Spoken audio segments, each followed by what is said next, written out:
But it's not just about electing MMDCs, that there were issues that people wanted to look at proportional representation. They thought that even in the assemblies, there are many people who were excluded, from the process. They wanted a different legal regime. People talk about can we put some of the districts together because they wouldn't work well in urban areas if we're going to do election and all of that. So I think even in issues of agric, the economy, you could see that people have real knowledge of what is happening to them in their localities. And if we had a systematic way of giving feedback, I think government will benefit from it when they are doing these kind of policies. So I know that what we also did is that we actually did share some of government priorities. So like things like FSHS, the discussion going around FSHS, how are they going to be able to go ahead with the reform? People are very clear. Yes, we all like FSHS, but maybe there has to be some cost sharing. Maybe you have to look at, who is in need to be able to reduce the cost. If you relate that to what is happening in the basic education issue.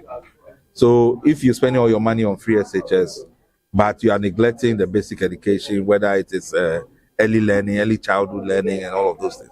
Everybody knows that every child between 1 year and 4 years, that's the foundation. If you lose that, they're going to struggle going forward.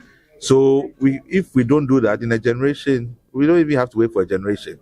But you have people who just are going to struggle to be successful, when they go through the education system. So we need to address the financing. So I think that for me is one. All the issues around education, we're going to deal with it.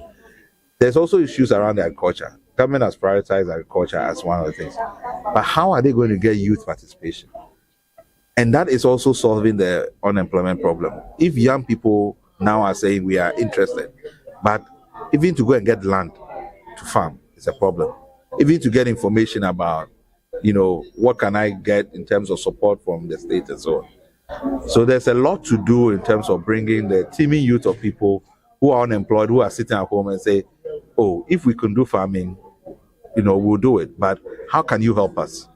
So I think there are opportunities already. The president yesterday was saying that he was going to launch his 24-hour economy. How are they going to involve young people in all of that conversation?